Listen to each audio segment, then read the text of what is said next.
2022 में होने वाले उत्तर प्रदेश विधानसभा चुनाव को देखते हुए अमर उजाला का चुनावी रथ सत्ता का संग्राम देश की आधी आबादी के बीच पहुंचा। लखीमपुर खीरी की महिलाओं ने कहा कि यहाँ सड़कें खराब हैं, गंदगी की सबसे बड़ी समस्या है। इसके साथ ही महिलाओं ने अपनी सुरक्षा को लेकर भी खुलकर बात की। इस दौरान किसी ने वर्तमान सरकार को कोसा तो किसी ने उनके कामकाज की जमकर तारीफ की।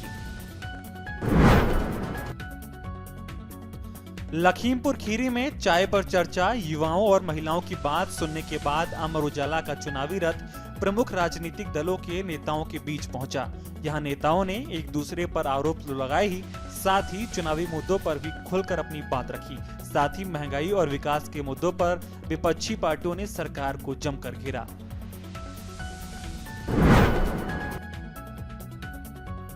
यूपी चुनाव से पहले सूबे की सियासी सरगर्मी तेज हो गई है। प्रदेश में आरोप प्रत्यारोप का दौर भी शुरू हो गया है।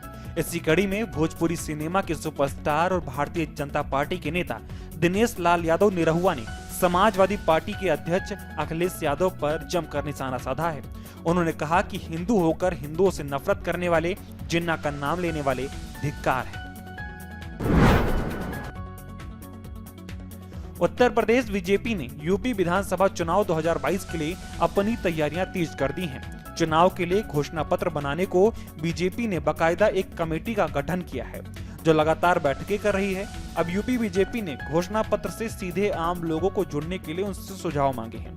बीजेपी यूपी की ओर से मिली जानकारी के मुताबिक आम लोग घोषणा पत्र के संबंध में अपने सुझाव up.bjp.manifesto@gmail.com पर भेज सकते हैं।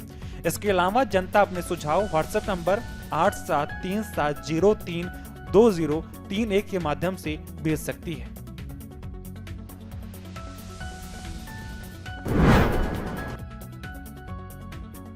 उत्तर प्रदेश में 2022 में होने वाले विधानसभा चुनाव के लिए सत्ता संग्राम की शुरुआत हो चुकी है। हर राजनीतिक दल सत्ता पाने के लिए चुनावी समर में अपने तर्कस के तीर चलाने में जुट चुका है। सत्ता में वापसी के लिए भारतीय जनता पार्टी चुनावी तैयारियों में कोई कसर नहीं छोड़ रही।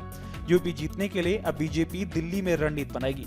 सूत्रों ने बताया है कि बीजेपी के राष्ट्रीय अध्यक्ष जेपी नड्डा के आगामी उत्तर प्रदेश विधानसभा चुनाव के संबंध में आज दिल्ली में एक महत्वपूर्ण बैठक करने की संभावना है। उत्तर प्रदेश में सत्तारूढ़ बीजेपी इन दिनों पूरी तरह से चुनावी मोड में है। सरकार विकास कार्यों के शिलान्यास और लोकार्पण में व्यस्त है। वहीं पार्टी और संगठन के नेता चुनाव की रणनीति बनाने में व्यस्त हैं। चुनाव नजदीक आता देख बीजेपी की मातृ संस्था आरएसएस भी सक्रिय हो रहा है। वह अपने कार्यकर्ताओं और स्वयं सेवकों को सक्रिय कर रहा है। इसी के तहत आरएसएस ने आजादी महोत्सव के तहत कई तरह के कार्यक्रम को आयोजित करने का ऐलान किया है। इनकी शुरुआत 19 नवंबर को होगी और ये कार्यक्रम 16 दिसंबर तक चलेंगे।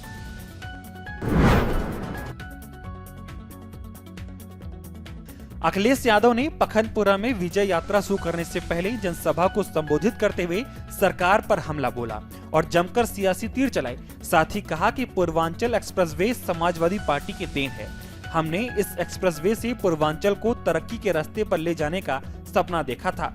साथ ही अखिलेश ने जनता से सवाल भी किया और कहा कि बताओ बुल और बुलडोजर का चुनाव में सफाया करोगी कि नहीं। Video desk अमरउजाला.com।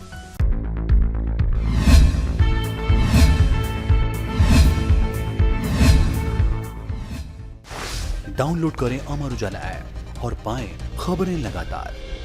अगर आप ये वीडियो YouTube पर देख रहे हैं तो हमारे चैनल को सब्सक्राइब करें और बेल आइकन को दबाना ना भूलें। अगर आप Facebook पर ये वीडियो देख रहे हैं तो हमारे पेज को लाइक करें।